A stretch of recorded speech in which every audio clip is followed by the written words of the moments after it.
Hey, Daryl. Hey there. Hey. How's it going? Good. Good. So we're walking along the Mission Creek Parkway, right? Yeah, it's nice Kind of there. like a little walk and talk. Yeah. Yeah. So I wanted to talk to you because you and I have been discussing a lot of projects together. Right. And because you are helping nonprofits at the top of the funnel with Google Ads. Correct. And we're helping nonprofits at the bottom of the funnel with their website. Yeah, essentially. So yeah, I think we work together well to help nonprofits grow. Yeah, and the Google Ads actually tie into the bottom end of it there too. So Oh, yeah? Donations, things Yeah. like that. So they can also be driving that goal. So it's symbiotic. Yeah, it's a really interesting time and space right now.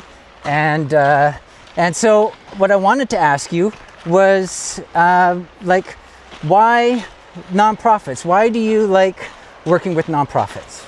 Because they serve a purpose and they help people in need. Yes.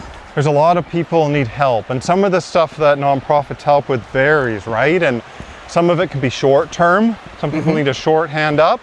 Yeah. Some of them, they have ongoing challenges with health, and sometimes you just need a little extra, and sometimes it's ongoing. And everyone has to help each other in this society because Absolutely. everyone has a different situation, and if you have more, if you can help with a bit of what you do have, everybody does better. Yeah, and I think I totally agree, and I think it's you made a really good point, because in what we do, it's a strength that we have. With ads, and us with websites. Why not be able to leverage that to help them do what they need to do to help other people? Exactly. Yeah. And we can also run social ads as well in there. So Yeah. not just Google and YouTube. Yeah. There's TikTok out there now. There's Facebook, Instagram. There's a lot of audience there. Even LinkedIn, depending on who you're trying to reach. Yeah. There's business, the business side Associations, that sort of thing. there. Yeah. So it's very Absolutely. dynamic in that our goal is helping the nonprofits access the full solution they need tied into a website. And that comes into, we discussed this earlier, is what does that solution look like? What does it cost? Like, how much ad spend do you need, and know the whole cost, so you can properly get the money you need to invest into that solution. Yes, because Ongoing. Yes, exactly. Because nonprofits in particular are sort of struggling with this whole concept of like accessing the Google Ad Grant, maximizing that Google Ad Grant. There are certain things that they have to be sort of demonstrated when you're accessing the grant, and they need to understand that there's a funnel associated with that, and you need to maximize that funnel and maximize the impact that you can have for your mission, right? Exactly. So sometimes they might be thinking about the short-term problem. It's like, okay, well, maybe we have some staff that has capacity, although I think nonprofits would all agree that that their staff is completely tapped out. And maybe they're hoping there's a volunteer somewhere that might be able to help them. But is that necessarily going to help you maximize that grant? And we talked about sort of 10xing that investment. So there's the investment in getting help with the sort of maximizing the top of the funnel, talking about the Google Ad Grant and some other things. We talked about social, all of that sort of stuff, and then we talked about the messy middle, and then we talked about the bottom of the funnel, the website. And so just having nonprofits understand that there is a way that they can sort of maximize that whole funnel and almost 10x their investment if they think about it properly, right? Correct, because the buyer journey now is kind of all over. Yes. They're going through email, your email's going out, then they watch your TikTok, your Instagram, whatever, depending on the age, right? Yes. Of the demographic, Yes. typically. And the buyer journey is not linear anymore. No. And that ties into a lot of what your website does. And when you tie that with organic efforts for around social and then paid social, that elevates brand trust is the ultimate long goal. Yes. Yes. And that's ultimately what we strive for, is to elevate brand, which equates to trust.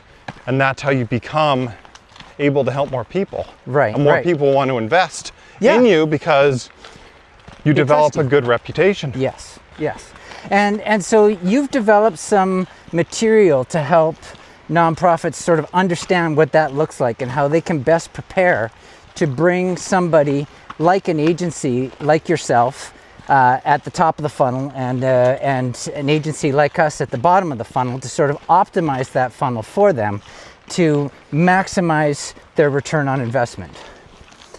Yeah, so what we do is we first say, where are you at? Where do you want to go?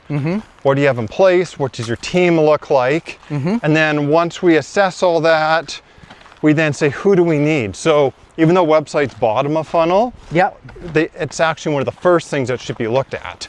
I wanted to talk to you about that. So it's not, hey, let's just drive traffic to the website. You want to make sure that the website is already primed and optimized and ready to go before you start sending traffic. Right, you want a good first impression. Even your organic social ideally should have a good foundation.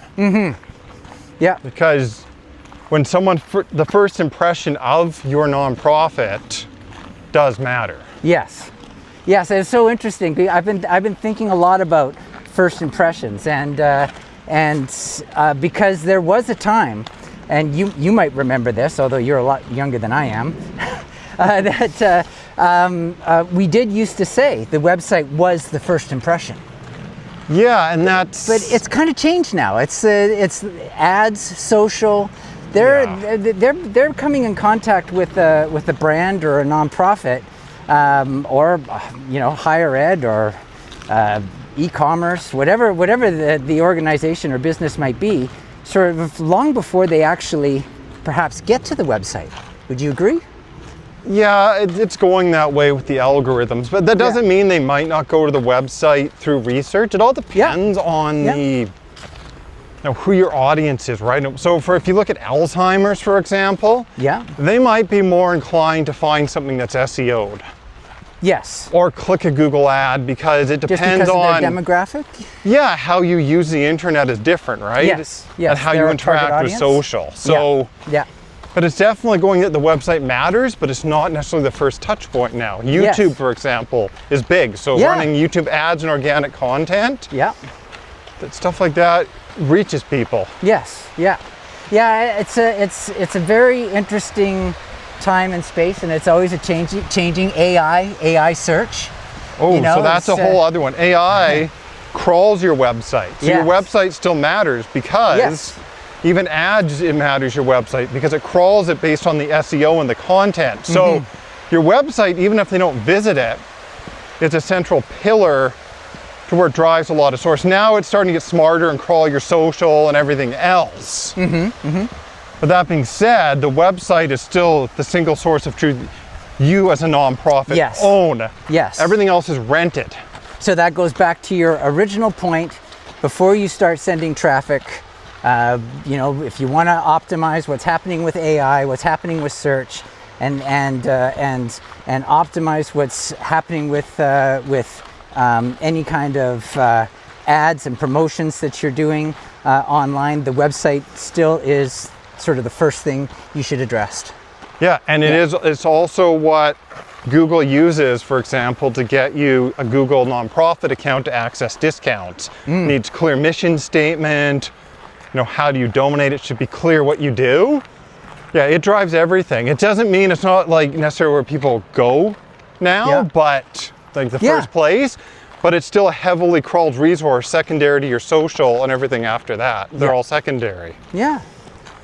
So after spending all this time working with nonprofits and in the way that you're helping them, what's a key piece of advice that you would give a nonprofit if a nonprofit was me walking beside you in a walk through the woods, and asked, what's a key thing that I need to give me one thing that I need to like think about to before I take some next steps. Well, so are we talking you're a new nonprofit or established? You kind of want a two level answer on that? Would you want to answer both?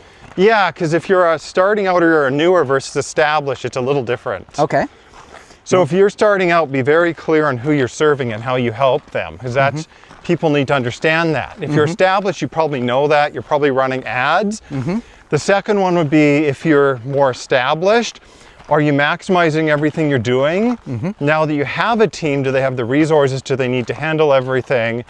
And where we come in and I don't like to sell, like I don't actually like pitching. But what you look at though is if your team is overburdened, what will it cost to get the help that you do need so you can plan in advance? Yes. So it's being aware so you're not being reactive, because then you can help more people, which is the ultimate goal. Absolutely. Absolutely. I think that's worth ending right on that point. Yeah. Awesome. Thanks, man. Thank you.